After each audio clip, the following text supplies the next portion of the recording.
रचितं मधुरम्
कृष्ण गोविंद गोविंद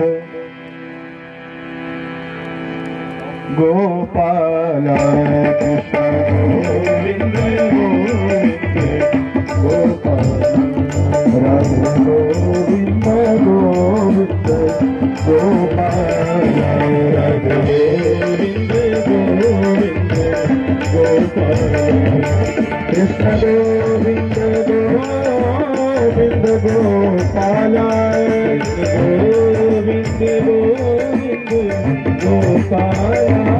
कृष्ण गोविंद गोविंद गोपाला कृष्ण गोविंद गोविंद गोपाला कृष्ण गोविंद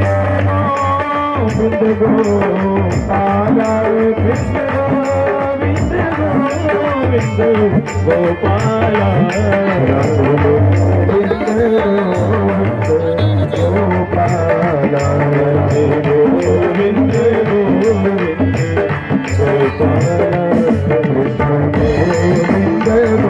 गोविंद गोपाला गोविंद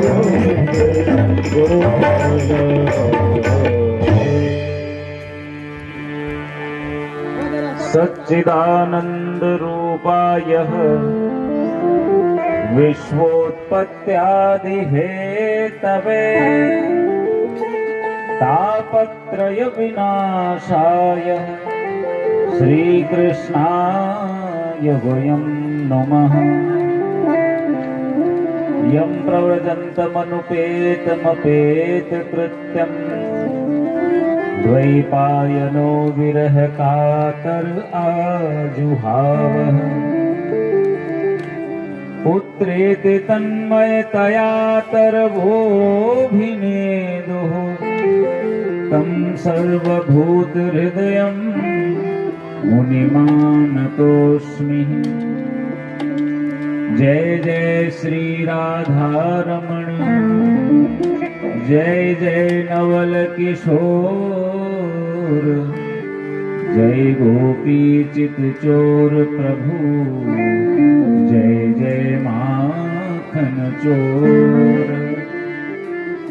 श्री राधे मेरी स्वामिनी मैं राधे जुको दास जन्म जन्म मोहि दीजियो श्री वृंदावन को बास।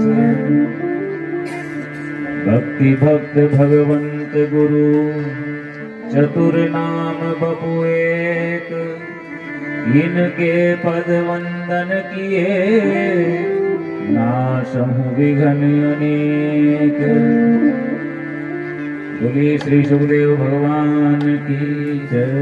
बोलिए श्री सद्गुरुदेव भगवान की जय। बोलिए श्री हनुमान जी महाराज की जय।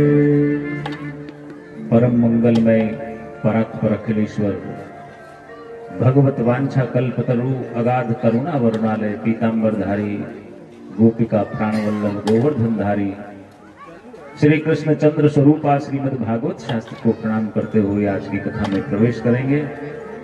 कल कथा के विश्राम अवसर पर प्रसंग चल रहा था। देवताओं ने प्रार्थना की भगवान से और भगवान ने आश्वस्त किया कि वो अवतार लेंगे और उनका अवतार हुआ वसुदेव और देवकी के पुत्र के रूप में। रोहिणी नक्षत्र अष्टमी तिथि रात्रि के समय इस चंद्रवंश में भगवान का अवतार वसुदेव और देवकी के पुत्र जब बने बड़ा आनंद हो रहा था। सूत जी महाराज नैमिषारण्य तीर्थ में इस कथा को सुना रहे हैं तो सौनक ऋषि ने एक प्रश्न किया महाराज कि हे सूत जी महाराज, आपने कहा कि वसुदेव और देवकी के पुत्र बनकर के आए, तो ये वसुदेव और देवकी कौन हैं? इन्होंने ऐसा कौन सा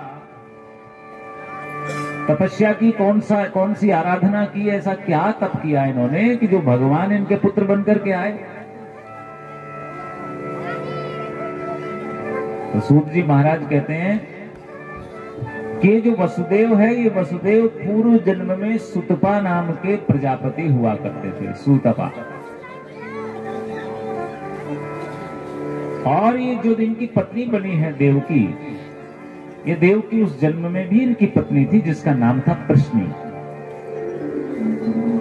और वसुदेव और देवकी ने यानी सुतपा और प्रश्नी ने बहुत कठोर तपस्या की भगवान को प्रसन्न करने के लिए। और जब भगवान प्रसन्न हुए तो दर्शन दिए, इन्होंने वरदान मांगा कि हमें आप जैसा पुत्र चाहिए। भगवान कहते हैं देखो, मैं अगर कोई मुझसे कुछ मांगता है और जो मुझसे मांगा जाता है यदि वो मैं नहीं देता हूं तो उससे 3 गुना देता हूं। क्योंकि सुतपा आपने जो है मुझसे वरदान मांगा कि मेरे जैसा आपको पुत्र चाहिए, तो मेरे जैसा तो अगर मैं तीनों लोकों में भी खोजूं तो कोई नहीं मिलेगा, मेरे जैसा तो मैं एक ही हूं। पर आपने मुझे नहीं मांगा, मेरे जैसा पुत्र मांगा है, इसलिए मैं आपको मेरे जैसा नहीं देने के कारण स्वयं आपका पुत्र बनकर के आऊंगा और 1 बार नहीं 3 बार आपका पुत्र बनूंगा। और भगवान सुतपा और प्रश्नी के पुत्र बनकर के आए, जिनका नाम रहा प्रश्नी गर्भ।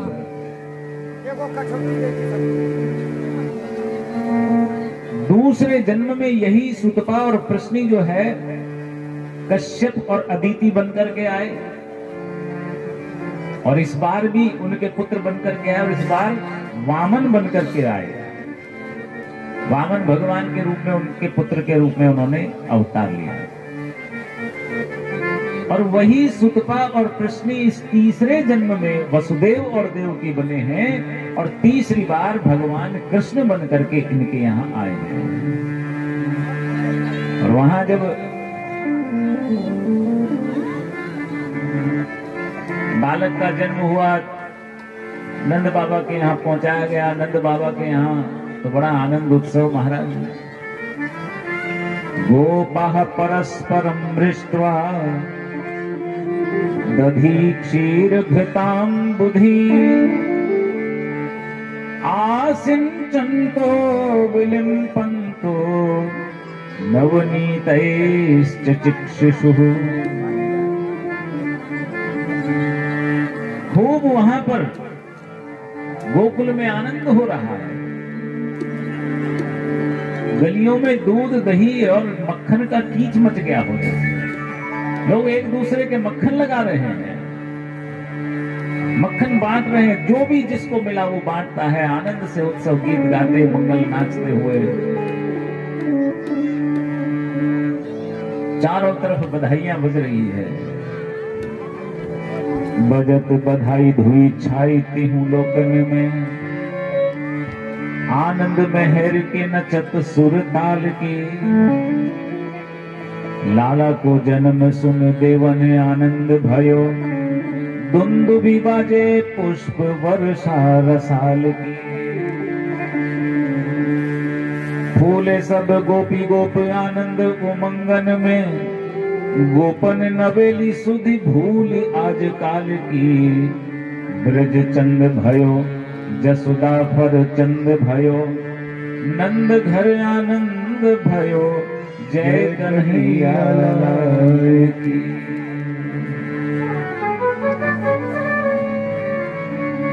जो भी कोई आता है नंद बाबा के घर, और जो भी चाहता है वही उसको मिल जाता है। और नंद बाबा तो झरोखे पर अटारी पर चढ़कर लुटा रहे हैं महाराज।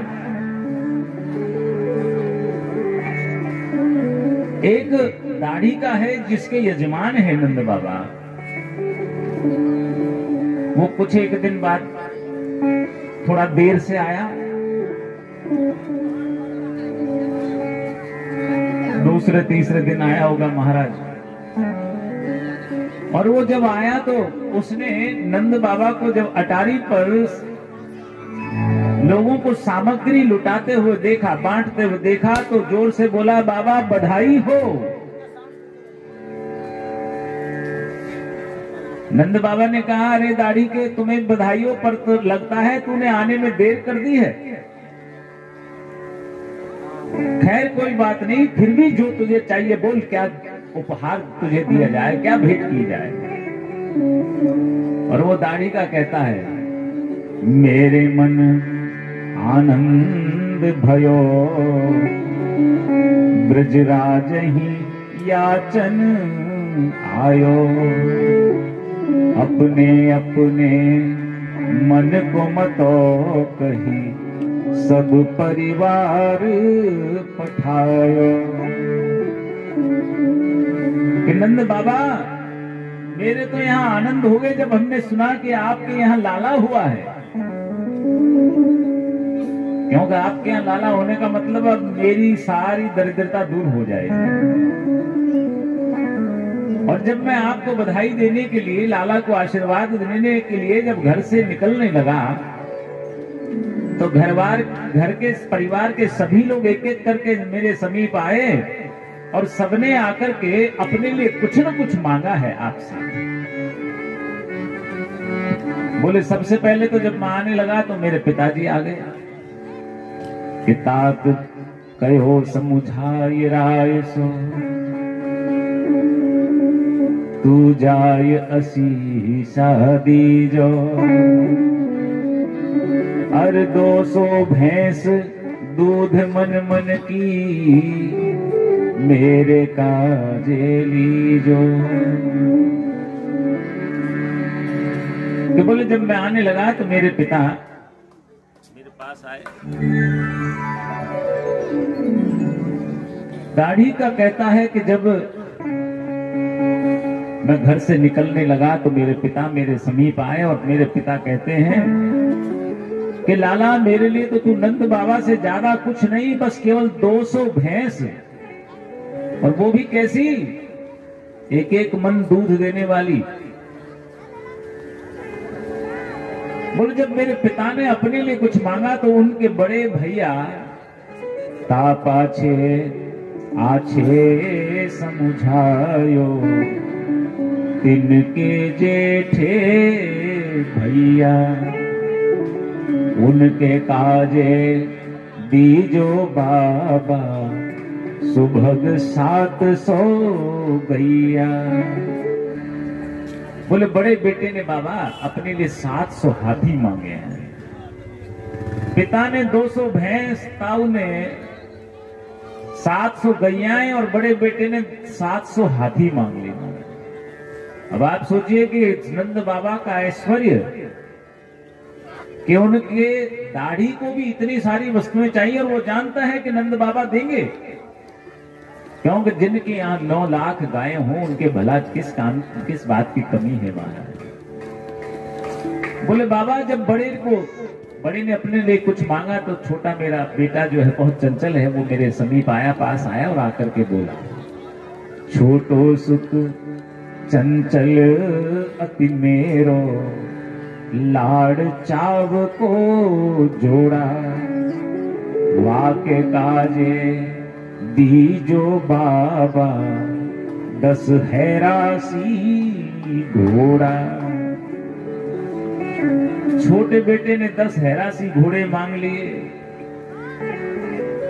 बाबा एक बेटी भी है, बहुत लाडली है मेरी बेटी, एक लाडली मोरी, चलत आय भई ठाड़ी, सहित कहार पाल कीले हो, सो जो भरायो गाड़ी। बेटी ने कहार यानी चलाने वाले सहित पालकी और गाड़ी भर करके आभूषणों की मांग कर ली महाराज। सबने अपने लिए कुछ न कुछ मांगा। बाबा कहते हैं कि मेरा जो बड़ा बेटा है ना उसका ब्याह हो गया, तो सबने जब अपने लिए कुछ न कुछ मांग लिया तो जो मेरी बहू है उसने सोचा कि अगर मैंने नहीं मांगा तो मेरे लिए बाबा कुछ नहीं मांग के लाएंगे। सबने अपने लिए बता दिया किसके लिए क्या चाहिए। इसलिए बहू ने बोले घूंघट में से ही थोड़ा संकोच त्याग करके बोली, बेटा बहू लाज तजिमो सो, घूंघट मुख दे बोली, नख सिकनो गहनो सब ले हो, तीहर से ती चोली। पैर के नाखून से लेकर चोटी तक का सारा गहना आभूषण मांग लिए बहू ने।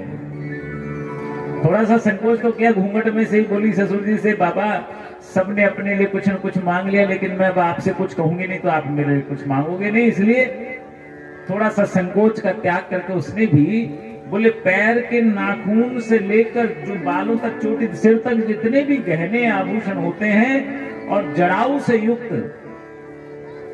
आभूषणों से जड़ाऊ से युक्त चोली चाहिए, इस प्रकार से उसने जो है अपनी मांग रखी महाराज। दाढ़ी का कहता है कि बाबा सबने अपने लिए कुछ न कुछ मांगा, और जब मेरी माँ की बारी आई तो मेरी माँ आई और आकर के मुझे सबसे पहले तो दही खिलाया। यात्रा पर जा रहे हैं नंद बाबा के यहाँ, लाला को बधाई देने के लिए, आशीर्वाद देने के लिए जा रहे हैं, तो ऐसे में बोले शुभ शकुन मंगल शकुन हो तो दही खिलाते हैं कि नहीं, तो इसलिए माता कयो दही धरी आगे, सुनी बेटा मेरी सीख, ऐसो दान मांगियो नंद सो, हम बहुरी न मांगे भीख। दही खिला करके पहले तो मंगल शकुन किया कि यात्रा अच्छी रहे, जो इच्छा हो जो कामनाएं हैं वो पूरी हो, और उसके बाद माँ कहती बेटा मेरी सीख सावधानी से सुनना, ऐसा दान मांगना नंद बाबा से कि फिर दोबारा हमको कभी भीख मांगनी ही नहीं पड़े, किसी से कुछ मांगना ही नहीं पड़े। बोले सबने कुछ न कुछ मांग लिया, माँ ने भी कह दिया, पिता ने भी कह दिया, ताऊ ने, बेटे, छोटे बेटे ने भी, बहू ने भी, बेटी ने भी। अब एक ही व्यक्ति बचा महाराज घर में, और वो कौन? धर्मपत्नी, घरवाली। तब बोली मेरी घरवाली, अज नीके नीके जइयो, थोड़ो देय बहुत करी मानो, प्रीत राखी घर आइयो। बोले बाबा सबने कुछ न कुछ मांगा, लेकिन घरवाली ने कुछ नहीं मांगा। उसने केवल इतना कहा देखो आराम से धीरे धीरे जाना, सावधानी पूर्वक जाना, जल्दबाजी मत करना यात्रा में, और नंद बाबा जो भी देना चाहे थोड़ा भी दे तो उसको बहुत सारा मान करके उनकी प्रशंसा करते हुए जो हमारा प्रेम संबंध है उसको और प्रगाढ़ करते हुए वापस आना। ऐसा नहीं कि बाबा आपने क्या दिया, हम तो इतनी दूर से आए, आपने तो इतना सा दिया, ऐसा नहीं। थोड़ा भी हो तो उसको बहुत ज्यादा बता करके उसकी प्रशंसा करते हुए नंद बाबा को प्रसन्न करते हुए प्रेम संबंध को प्रगाढ़ मजबूत करके आना है। अब जब ये बातें नंद बाबा ने सुनी तो नंद बाबा को हंसी आई। महाराज ये समझ में आ रहा है कि नहीं आप लोगों के? हाथ ऊंचा करिए, समझ में आता है? आता है, आता है। क्योंकि ये ब्रज की भाषा है महाराज। वहां वृंदावन में और गोकुल में ऐसे ही बोलते हैं कि नीके नीके यानी धीरे धीरे। यहाँ क्या बोलते हैं? धीरे धीरे को धीरे धीरे बोलते हैं। आप और हमारी भाषा तो फिर भी मिलती है, ब्रज की थोड़ी कछु अलग ही है भैया। तो नंद बाबा ने जब ये सारी बातें सुन ली कि किसको क्या चाहिए, यह सुनी हंसे नंद दाढ़ी के, तेने अल्प मनोरथ कीनो, जो कुछ कहो सुनो काहू सो, दूनो दूनो दीनो। नंद बाबा बोले अरे दाढ़ी के तूने बहुत छोटा सा अल्प मनोरथ रखा, इतना सा ही चाहिए बस। नंद बाबा कहते हैं कि जिसने भी तेरे से जो कुछ मांगा है, बेटे ने, बहू ने, पिता ने, ताऊ ने जो भी मांगा है उसका दुगना दुगना दिया।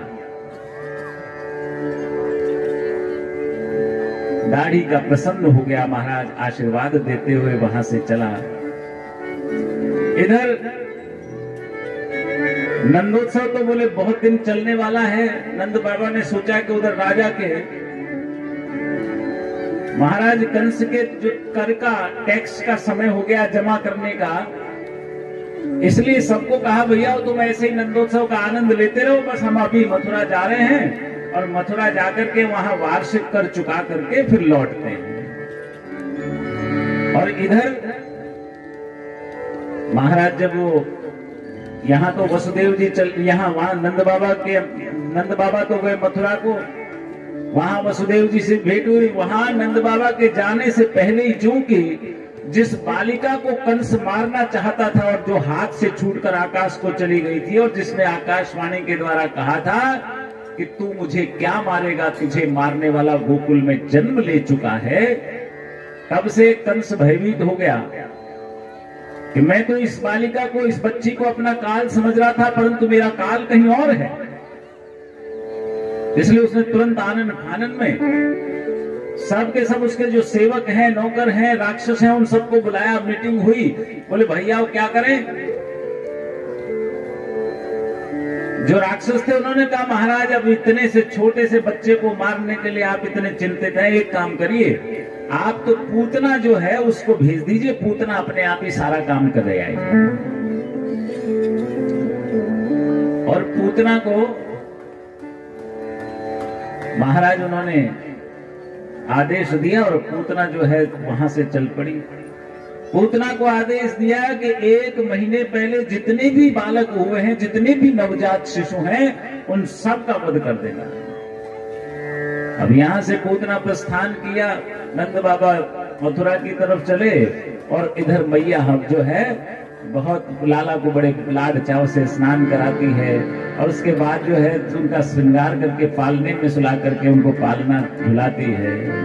लाला झूले पलना एक हो रे झूला दीजो, लाला झूले पलना एक हो रे झूला दीजो, लाला झूले पलना एक हो रे झूला दीजो, लाला झूले पलना एक हो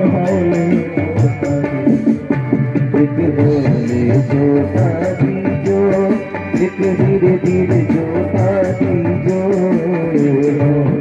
जोता दीजो, एक धीरे जोता दीजो, लाला झूले पलना एक होले जोता दीजो, लाला झूले पलना एक होले जोता दीजो।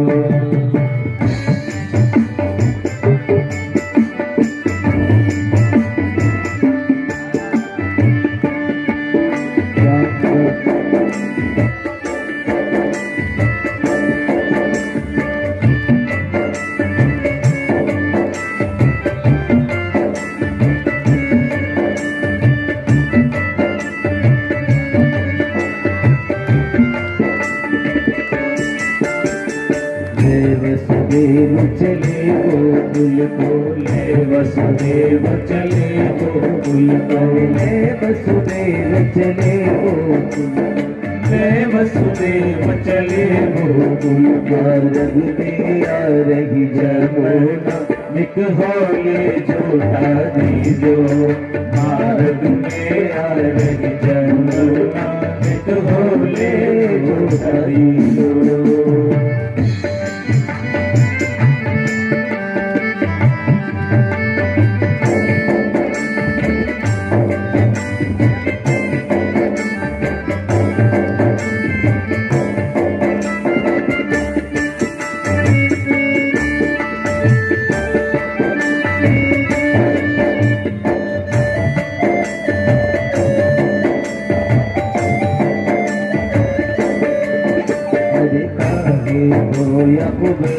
पालना काहे को मनुरी पालना, काहे को मनुरी पालना, काहे को मनुरी पालना, काहे को मनुरी पालना, काहे को मनुरी पालना, काहे को काहे को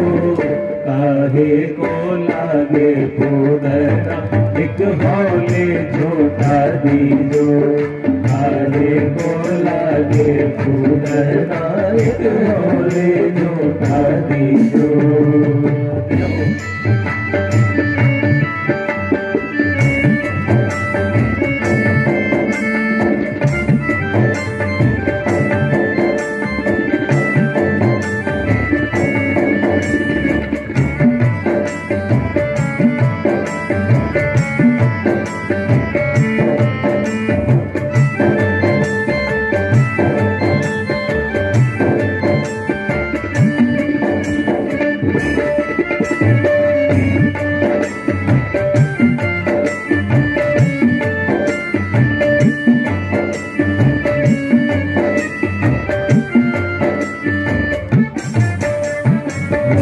जनित को बनोरी पालना रतन जनित को बनोरी पालना रतन जनित को बनोरी पालना रतन जनित को बनोरी पालना रेशम के लागे पूतना होले झूठा दीजो रेशम के लागे पूतना होले झूठा दीजो होले झूठा दीजो होले झूठा दीजो होले झूठा दीजो। तेरो लाला दूरे कलना होले झूठा दीजो तेरो लाला दूरे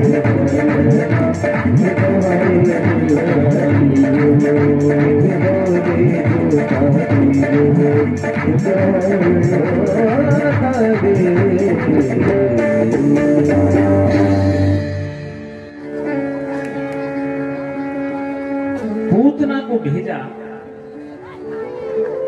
कंस ने आदेश देकर के कि जितने भी नवजात शिशु हैं उन सब का वध कर देना। अब 1 महीने में जितने भी बालक हुए हैं उन सबको मारने का आदेश देकर के कंस ने भेज दिया पूतना को। और पूतना गई तो भगवान तो समझ गए कि दुष्टा किस लिए आई है।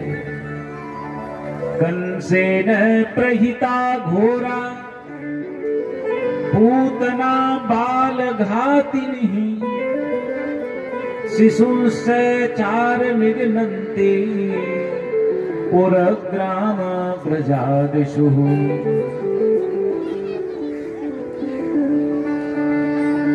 क्रूर कर्मा ये पूतना जो बाल घातनी कही है क्योंकि बालकों को मारने के लिए आई है। भगवान ने ऐसी माया रची कि जितने भी बालक हैं ना महाराज उन बालकों को अपनी माया से छिपा दिया, केवल खुद ही प्रकट रहे।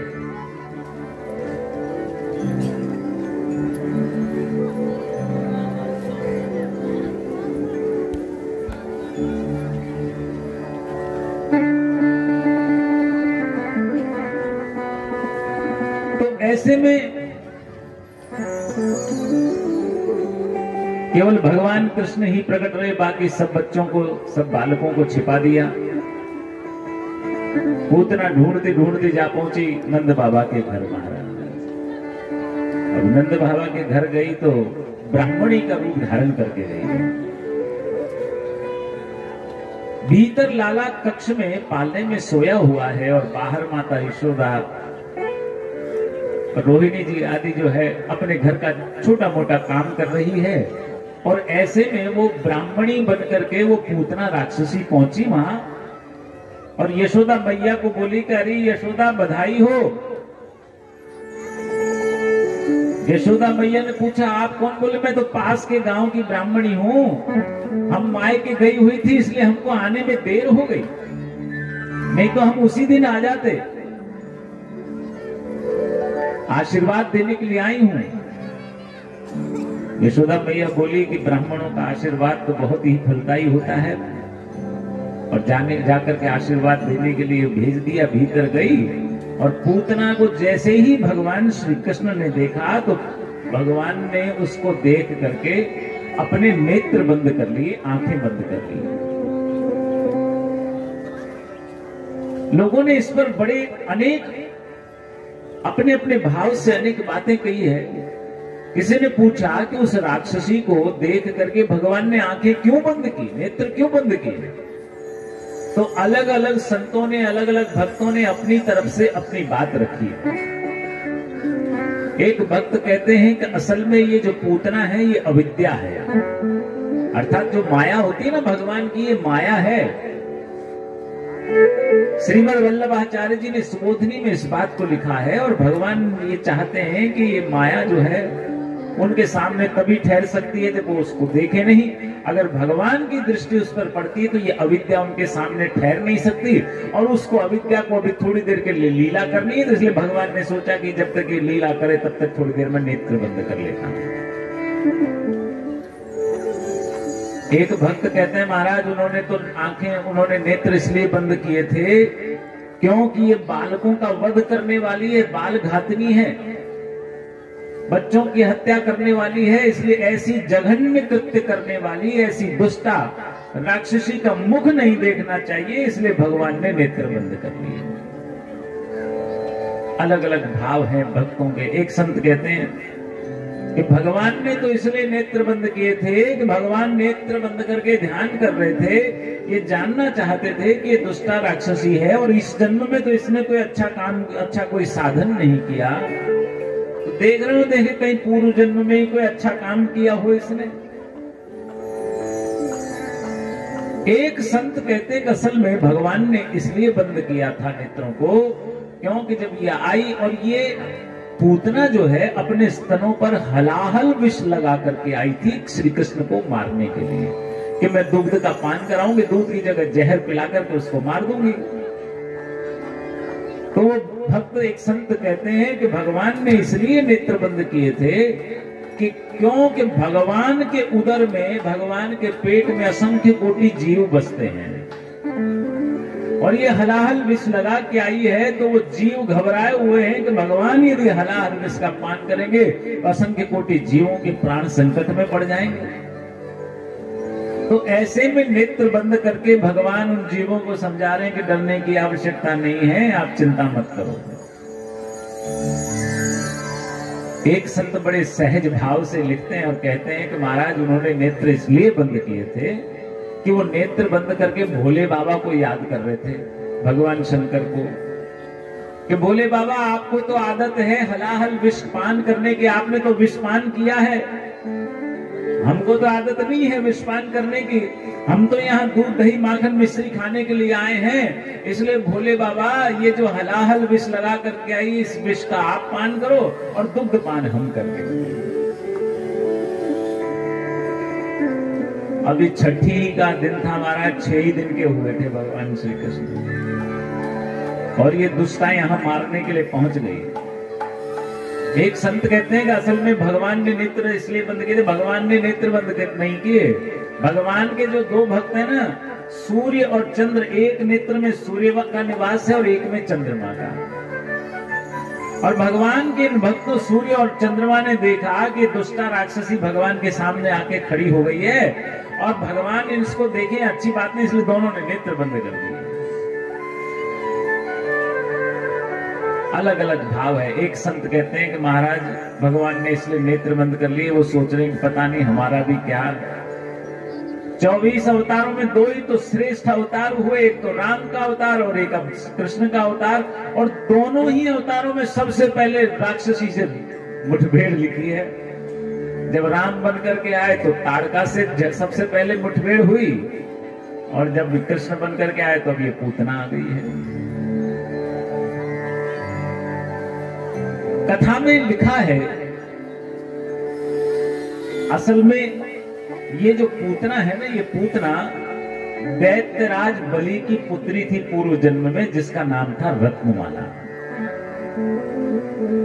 दैत्यराज बलि की कल कथा सुनी थी ना, वामन भगवान आए थे बलि राजा के पास, वो बलि राजा की पुत्री थी रत्नमाला। और दैत्यराज बलि के पास जब वामन भगवान पहुंचे तो वामन छोटे से उस बालक को देखकर रत्नमाला के मन में मातृत्व भाव जागृत हो गया कि अगर ये बालक मेरा पुत्र होता तो मेरा जीवन सफल हो जाता। लेकिन जब वही बालक विशाल विराट रूप धारण करके जब उसके पिता दैत्यराज बलि को उसने छल लिया, ठग लिया, सब कुछ उनका ले लिया, तब उसे क्रोध आया और उसके मन में बदले की भावना जागृत हो गई कि मैं तो इसको छोटा सा बालक समझ रही थी, परंतु ये तो नारायण छली कपटी है, इसने मेरे पिता का सब कुछ लूट लिया। अगर मेरे बस की चलती तो मैं अभी इससे बदला ले लेती। और इसके ये दोनों भाव मन में थे। और इसकी मृत्यु तो भगवान ने उस समय इसको आशीर्वाद दिया था, तेरी दोनों ही कामनाएं पूर्ण करेंगे। तेरे इस मातृत्व भाव को भी, जो तेरे मन में हमारे इस बचपन रूप को देखकर, बाल रूप को देख करके जो माता का भाव जागृत हुआ है, वो भी तेरा हम पूरा करेंगे दुग्ध पान करके, और जो तेरी बदले का भाव है वो भी तू पूरा करेंगे। आज भगवान श्री कृष्ण को मारने के लिए वो बदले का जो भाव था ना, उसी के कारण ये आई है। हलाहल विष लगा के भगवान को मारने के लिए बदले का भाव लेकर के आई है। और भगवान श्री कृष्ण ने इसने उठाया बालक को और उठा करके अपने स्तनों से लगा लिया। भगवान श्री कृष्ण दूध पान करने लगे, दूध पीने लगे। और जब दूध पीने लगे तो महाराज दूध पीते पीते धीरे धीरे प्राण भी खींचने लगे। अब जब प्राण खींचने लगे तो घबरा गए, अरे छोड़ लाला, छोड़ दुष्ट कहीं के, मेरे प्राण लेगा क्या। कन्हैया बोले कि मैया एक बार हम पकड़ लेते हैं ना किसी को, फिर छोड़ते नहीं है, फिर तो उद्धार करके छोड़ते हैं। या तो हमको मत बोलो कि भगवान हाथ पकड़ लो। कई भगत लोग रोज मंदिर में जाते हैं ना, कहते हैं ठाकुर जी अब तो हाथ पकड़ लो, हे प्रभु अब तो बुला लो, हाथ पकड़ लो।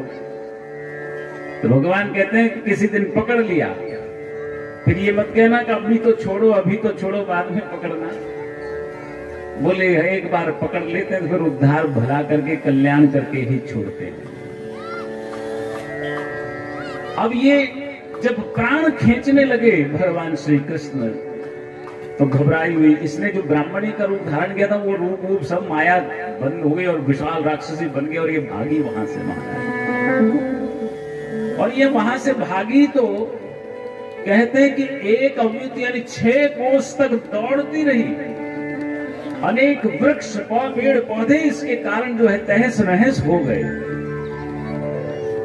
और वो धड़ाम से गिरी, क्योंकि उसके प्राण पखेर उड़ गए। और वो धड़ाम से जब गिरी और जब गिरी तो महाराज कहते हैं कि चारों तरफ बड़ा जोरदार शब्द हुआ, लोग दौड़ दौड़ करके गए, क्या हुआ क्या हुआ। और जब देखा तो लाला इसके जो है वक्षस्थल पर खेल रहे महाराज। वो पूतना राक्षसी तो मर गई और वो लाला जो है कन्हैया छोटे से बाल रूप भगवान उसके वक्षस्थल पर खेल रहे महाराज। यशोदा मैया तुरंत दौड़ के गई, अपने लाला को उठाया, अपनी छाती से लगाया। कुछ लोग बोले अरे यशोदा तेरो लाला तो बहुत ही चमत्कारी है, बहुत कमाल को है। बोले देख इस तेरे लाला ने इतने से छोटे से बालक ने इतनी बड़ी राक्षसी को मार दिया। यशोदा मैया चिल्लाती बोली चलदारी के कोई नहीं, मेरा लाला तो चमत्कारी, मेरा छोटा सा बालक है, छोटो सा लाला है मेरो। और ये कहते हुए महाराज निकल गई वहां से। जो वहां ग्वाल बाल इकट्ठे हुए तो उन्होंने कहा एक काम करो भैयाओ, अब इसको ये मर तो गई, इसको जो है जला देते हैं, पर जलाएं कैसे, इतनी बड़ी राक्षसी है जिसके लिए कहा 6 अवयुत 1 कोस इतनी बड़ी बताया उसको। बोले एक काम करो, इसके टुकड़े टुकड़े करके इसको घसीटते हुए यमुना के तट पर ले चलो। बोले घसीटने से क्या होगा? बोले घसीटने से ही होगा, ये ब्रज की रज है और इस ब्रज की रज में, ब्रज की धूल में अगर इसको घसीटेंगे तो इसके जो थोड़े बहुत बचे खुचे पाप होंगे ना, वो पाप भी दूर हो जाएंगे। ये ब्रज की जो रज है ना महाराज, उसका यही प्रभाव है कि बड़े से बड़े पाप दूर हो जाते हैं। ब्रज की रज को मस्तक पर लगा लें तो। इसीलिए तो मीरा जी कहती थी तेरे चरण कमल में श्याम लिपट जाऊं रज बन के। ये रज का ही प्रभाव है। और इसीलिए लोग जाते हैं ना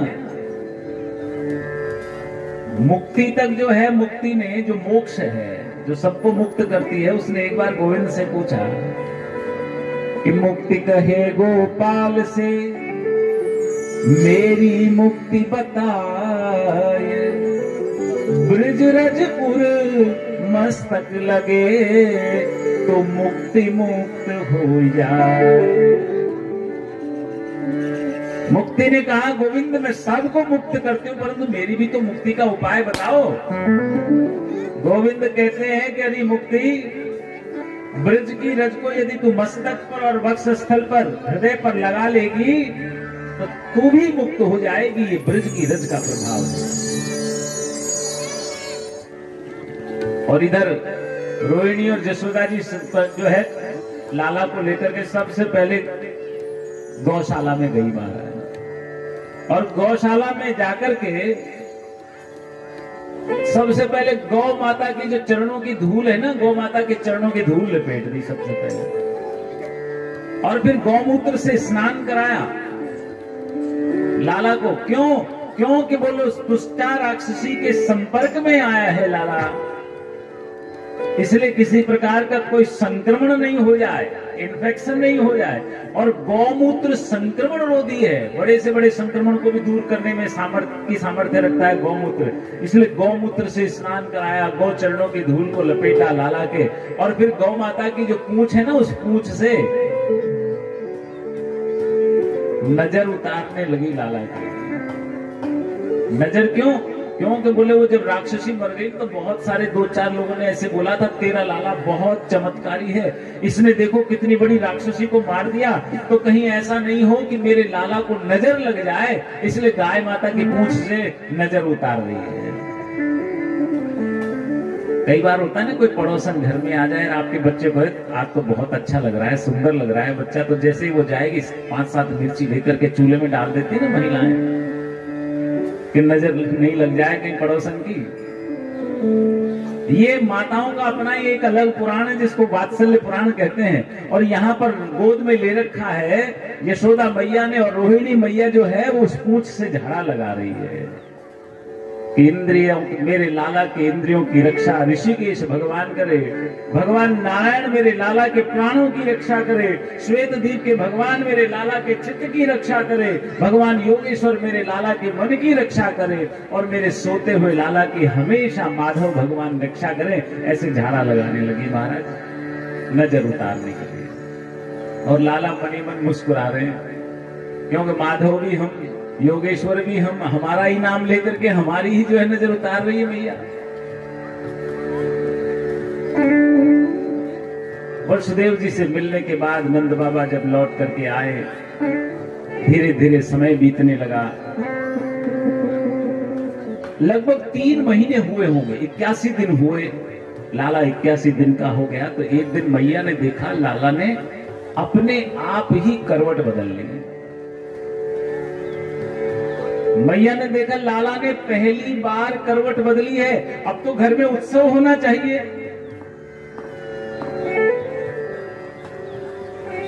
अब कोई छोटी सी जो है, आप सोचिए कि लाला इधर से उधर अपने आप हो गया, ये भी उत्सव का कारण हो गया नंद बाबा के। तुरंत ब्राह्मणों को बुलाया गया, मंत्रोच्चार होने लगा। अब तो भैया 100-200 ब्राह्मणों को आज भोजन भी कराएंगे, और घर में बड़ा कोलाहल होने लगा। मैया ने इस लाला को स्नान कराया, और जो है गौशाला में एक शकट के नीचे पालने में सुला दिया। उस शकट में 2 दही के मटके रखे हुए महाराज।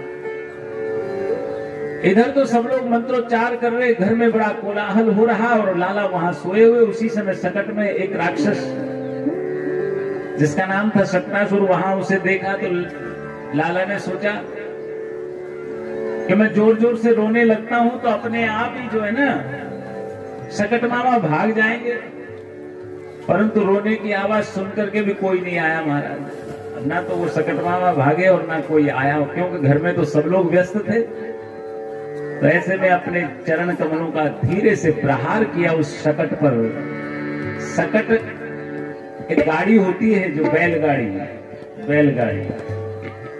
जो पुरानी गाड़ी हो जाती है ना महाराज, जो काम नहीं आती किसी भी प्रकार से, वो घरों में ऐसे ही रख देते हैं, उसके ऊपर सामान वामान रखने के काम आते थे पहले। तो उस शकट को भगवान ने जैसे ही लात मारी, अपने पैर का प्रहार किया, वो शकट दूर जा गिरा महाराज। और जब दूर जा गिरा,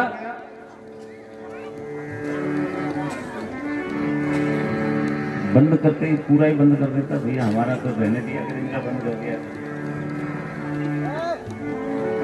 तो जैसे ही वो शकट गिरा, बहुत जोर की आवाज हुई, सब लोग दौड़ करके आए कि क्या हुआ भाई।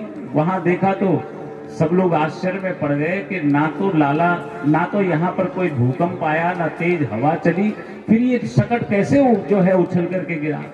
कुछ बच्चे वहां पर, छोटे छोटे बच्चे खेल रहे थे, वो सब सारा दृश्य देख रहे थे। तो एक बच्चा बोला, यशोदा मैया, जो तेरा ये लाला है ना, इस लाला ने ही लात मार करके शकट को गिराया है। मैया उसको गाली दे करके दौड़ी, क्योंकि विश्वास नहीं होता है ना महाराज कि मेरा इतना सा छोटा सा लाला, अभी 3 महीने का भी नहीं हुआ है, और इतना सा लाला अगर शकट को लात मार करके गिरा देगा, ये कोई संभव है? क्योंकि वात्सल्य का चश्मा चढ़ा हुआ है। वो नहीं जानती कि स्वयं परमात्मा ही उनके लाला बनकर के, पुत्र बनकर के आए हैं महाराज। कालांतर में धीरे धीरे लाला लगभग 1 वर्ष के हुए। कंस कभी किसी को भेजता, कभी किसको भेजता भगवान का वध करने के लिए। एक राक्षस भेजा जिसका नाम था तृणावर्त, जो कि पांडु देश का सहस्त्राक्ष नाम का राजा हुआ करता था। और दुर्वासा ऋषि के श्राप के कारण ये तृणावर्त बवंडर का रूप धारण करके घूमता था इधर उधर। और ऐसे में तृणावर्त को जब आदेश दिया कंस ने, लगभग 1 वर्ष के हुए होंगे लाला, और ये तृणावर्त बवंडर बन करके आया महाराज। और देखते ही देखते भगवान श्री कृष्ण को उठा करके, उड़ा करके ले गया आकाश में। भगवान ने देखा कि लगता है ये तृणावर्त को भी हमारे मामा ने जो भेजा है कल्याण के लिए, उद्धार के लिए, और लाला ने उसकी गर्दन पकड़ ली महाराज, सकता है उसकी तृणावर्त की। और धीरे धीरे जब उसकी गर्दन दबाने लगे और जब उसके प्राण संकट में पड़ने लगे, तो वो तृणावर्त घबरा गया, अरे छोड़ छोड़ छोड़। अब छोड़ते थोड़े ना भगवान महाराज। और तब भगवान ने उसके गर्दन को गला दबाकर उसके प्राण पखेरु उड़ गए। वो धड़ाम से एक चट्टान पर आकर के गिरा, और भगवान श्री कृष्ण उसके ऊपर आकर के गिरे। एक बार फिर सब लोग आश्चर्य में पड़ गए कि ये लाला है या कोई चमत्कारी जीव है कौन ये? इतने बड़े बड़े राक्षस अपने आप ही इसके संपर्क में आते हैं, मृत्यु को प्राप्त हो जाते हैं, काल के ग्रास बन जाते हैं।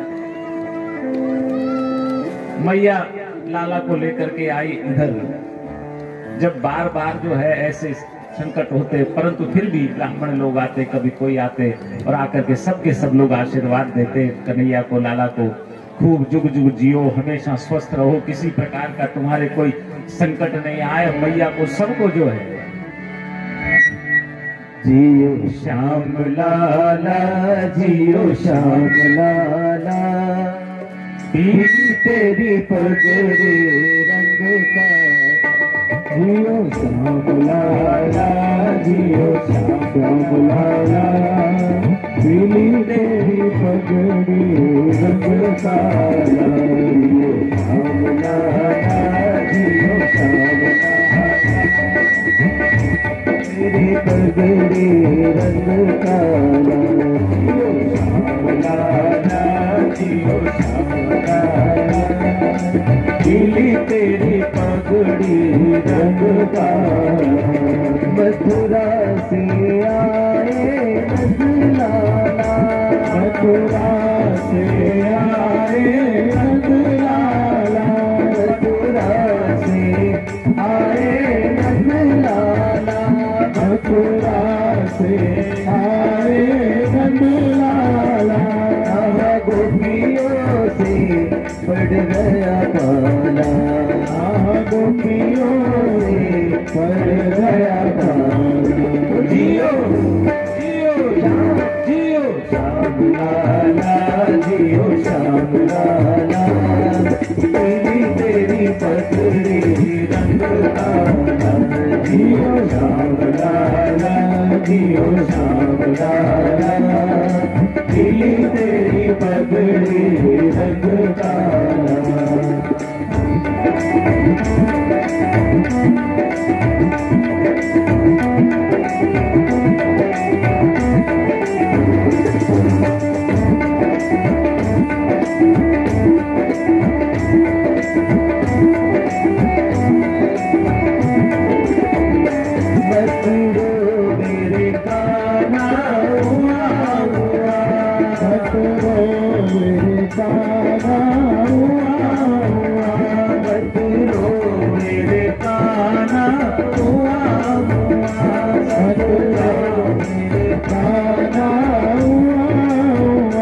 समझावे तो है सुनंदा हुआ, समझावे तो है सुनंदा हुआ। जियो जियो जियो श्याम लाला, जियो श्याम लाला, खिली तेरी पगड़ी रंग काला। जियो श्याम लाला, जियो श्याम लाला, खिली तेरी पगड़ी रंग काला।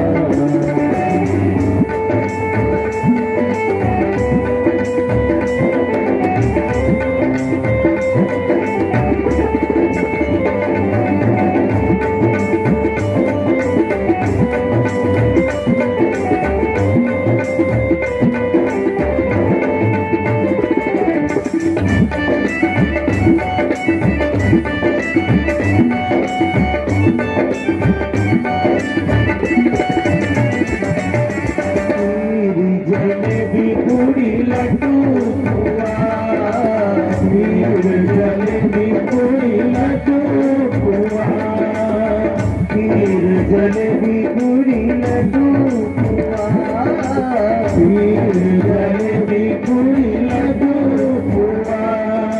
यशोमती घर आनंद हुआ, यशोमती घर आनंद हुआ। जियो जियो जियो श्याम लाला, जियो श्याम लाला, खिली तेरी पगड़ी रंग काला। जियो श्याम लाला, जियो श्याम लाला, खिली तेरी पगड़ी रंग काला।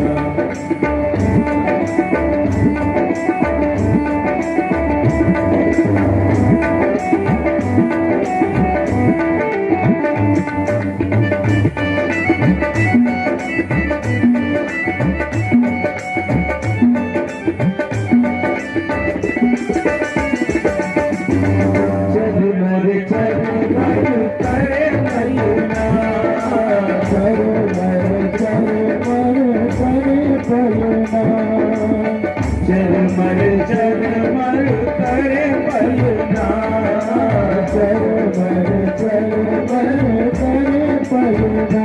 सब ब्रजवासी गावे जियो ललना, सब ब्रजवासी गावे जियो ललना।